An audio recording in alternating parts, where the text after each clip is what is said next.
Hello, quick update on the Rocky Mountain Raceweek Mustang. Registration is, for me, on Saturday as a newbie to the event. So I'm looking forward to trying to get that done in the 20 seconds it seems to take. Anyway, in the meantime, cranking away on some wiring stuff. I'm waiting on a few things still. The transmission from Freddie Brown in New York should be here next week-ish. It's going to ship out about Monday, maybe Tuesday, according to the crew up there. So that's exciting, which the downside means I have to pull everything back out as I've been test fitting stuff. But let's go over things real quick. So started running the Terminator wiring and put my firewall stuff in, and I've had a fun time trying to, let's see, I'm going to flip the around here. I have had quite a time coming up with a map adapter for the 5-bar map that I'm going to run. I'm not running that much boost, but probably more than the 1-bar map that comes with it. So I wanted to have the extra wiggle room. I wanted to have the extra visibility on tuning maps with, if I do run right up to 1 bar, or if I, 14 pounds, if I run up near 20. In that case, this thing's probably blowing up, but still, and in the future, I will run more. So that's been a fun one. I ordered this thing, and it's just not the right end to match this. So I talked with Holley today, Holley EFI, and they got me straightened out, and I ordered a new one. That'll be here in a few days. Turbo stuff. There were a lot of pictures floating around on things. I think I'm pretty close to done with the hot side. I'm wandering a little bit here, I guess. I finally got my O2 sensor put in, and I've fought with the V-band to separate this, make it easier to put in.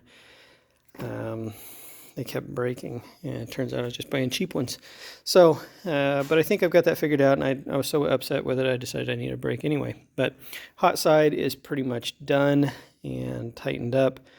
The cold side I still have to do. I still have to run gaskets and everything in most of this stuff, but just trying to figure out what needs to be where for the wiring. Got kind of tied up in the mix of that and a little distracted, and so I did get my switch panel sort of fabricated.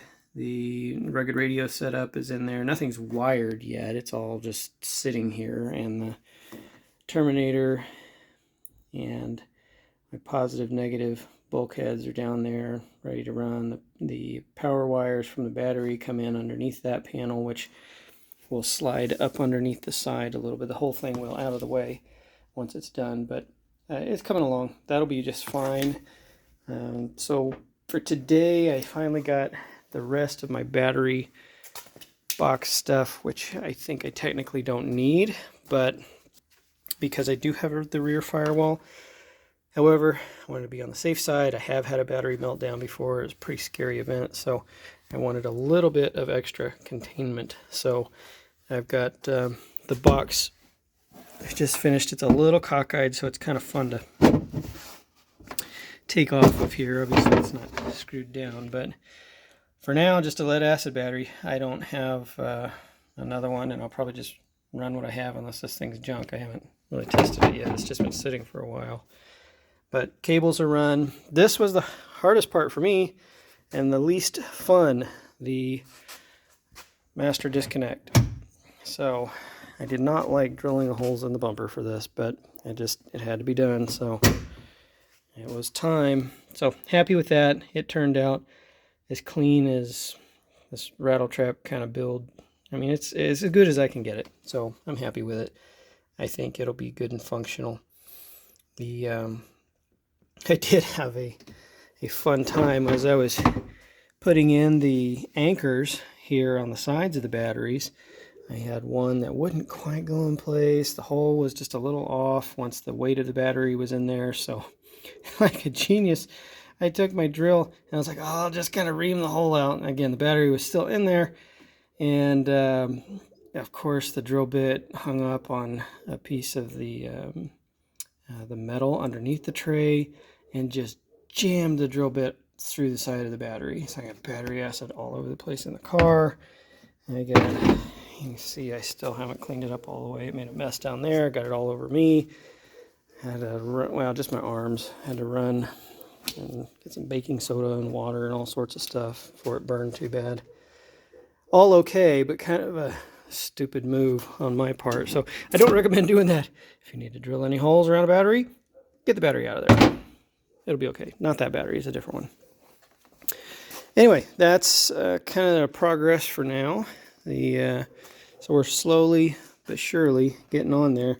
Now that I have the back side of the power done, I think I'm okay to start working on this stuff, running my switches, deciding what I need things for, and going from there. And at that point, my transmission should be here, so hopefully in the next couple of weeks, we'll actually hear some sounds out of this thing.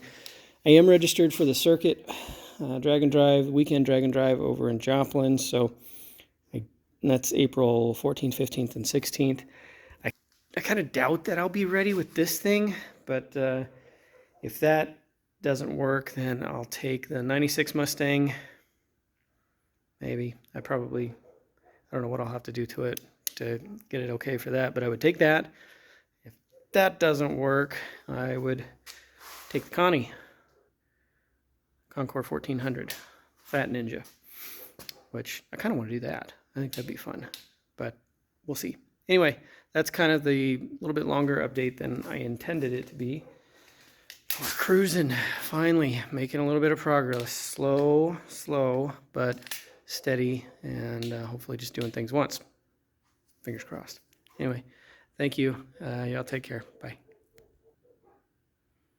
Bye again. I guess I pushed the wrong button.